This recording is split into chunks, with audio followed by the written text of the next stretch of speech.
Okay, I want to talk about Funky Dineva. I pull a lot of inspiration and topic ideas from Funky Dineva, especially, aka Quentin Latham. Funky Dineva is the moniker, like the social media talent moniker. You might know him as Q, you might know him as Funky Dineva. I know him as Funky Dineva all the way back from not the inception of YouTube, because I wasn't on YouTube that early, but when he would come and do commentary on the Love and Hip Hop. I find Q to be very articulate, very smart, and has a different perspective that usually pulls me out of my own bubble and has me see the light. He is a openly gay man, but I think has some bisexual tendencies because he has said he has had physical relations with women. Anywho, but I think he's primarily a gay man who likes men, right? He got picked up on Fox Soul to do a show with Claudia Jordan and Al Reynolds. And I think that show's been on for 4 years and he's been on it for 3. There was some issues with the contract when they went to 5 days a week as far as money and being compensated. And because they was not willing to meet him where he was in the beginning of the contract, let's say per show, when they went to 5 days a week, they minimized the amount of money they would get per show because their rationale was, we have increased you to 5 days, so we're going to pay you a little bit less than what we was paying you when you were on 2 days a week or even 3 days a week. So anyway, he chose to walk away. And there's been a lot of back and forth and a lot of information, which I don't really care. I do care about it because I love shit like that. But that's not what I'm going to talk about in this video. I'm just giving you a little backstory so you know what I'm talking about and where this idea came from. So anyway, pretty much recently we found out that he walked away from $250,000 a year to do about an hour and a half worth of work per day. And that the rationale was, I can put that same time and energy into my own platform and not have to split the money. So pretty much saying that he could probably make about $40,000 a month posting videos and content, whereas he's only making like $20,000 a month, putting in more energy and more time. So he's saying for the hour and a half worth of work per day, right, per week, he could do 3 hours of work per week and make that same money. Am I making sense? And that there is a point where you're not going to pay me what I'm worth, so I'm going to walk away. Now, he lives in Miami in a high rise. He lives a very lavish life, which I enjoy. Lives his life open, loud, unapologetic.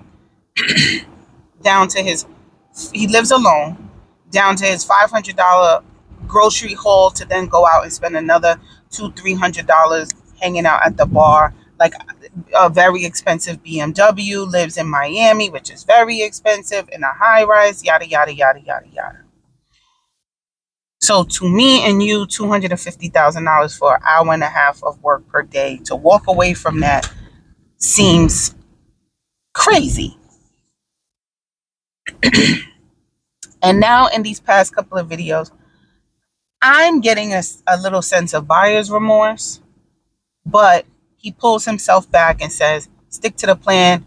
You bet on yourself, and you can't really go wrong when you bet on yourself. And that he does have other streams of income to support the lifestyle. Now, walking away from $250,000 is a big deal. However, it's not like that was his only monies. Now you block both of us, whore.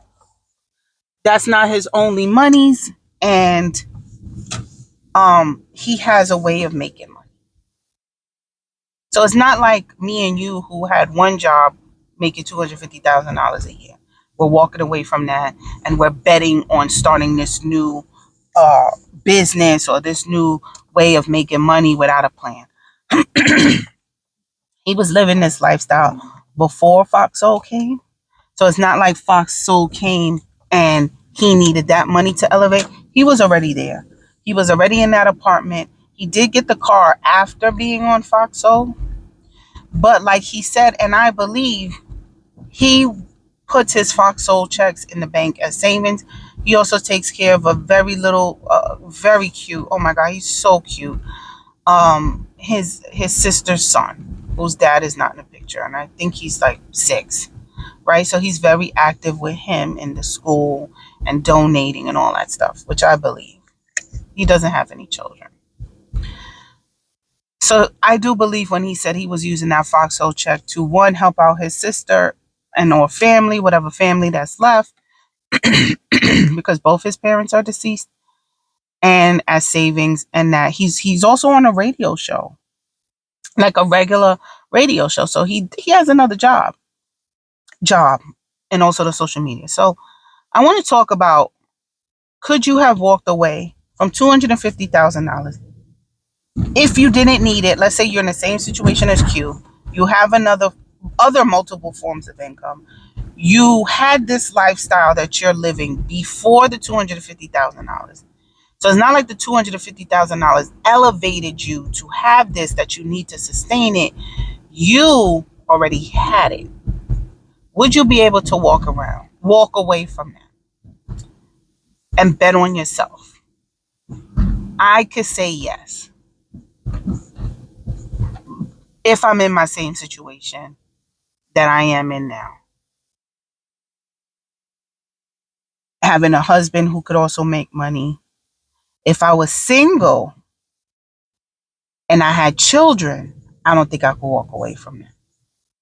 But if I was single with no attachments and no children, I think I could walk away from it, betting on myself and knowing I had other forms of income to sustain me, and knowing, like Q has said before, and I have said this on my video, I have been poor.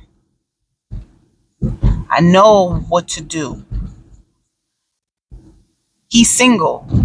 He could couch surf. He could sell everything he has, get rid of that apartment. He don't own it. It's a rental. He could walk away. Don't re-sign the lease. Leave. Couch surf. Go live with his sister. Or if not, just trying to make the $4,000 a month to keep the lights on, because that's probably what he's paying for a 1-bedroom, $4,000 or $5,000 in Miami. Do whatever you need to do. You can make that on YouTube. You already have an active platform. And like he said, go to my friend's house and help them cook dinner. And oh girl, can I bring a load of laundry over while I'm there? He knows how to be poor. Who wants to go back to that? Nobody. You do everything in your power not to go back there. But if you find yourself there, you'll be okay. But he's talking in the lens of a single man with no children. I know what it's like to be there. My kids have no idea what it's like to be there. They were birthed in privilege. So they don't know how to be there if they get older. Now, kids, little, you could be poor. They don't know. You could buy them toys. They play with the fucking cardboard box that toy came in. But I think they're at the age where if our finances change, they would be affected. They would feel it. So I wouldn't want to bring my kids there. They don't know what it is to be there. They have no clue, no idea. They've never been there. Me and my husband, we've been there. If we didn't have any kids, it would be fine. We know how to be poor together. We used to play the hum game on Saturday nights for 7-8 hours, eating Dollar Tree snacks and having a good old fucking time. But question to you guys, whether you have money or not, $250,000 a year for an hour and a half worth of work a day, only 5 days a week. That's crazy. That's crazy, but he's betting on himself and it's worth it for him.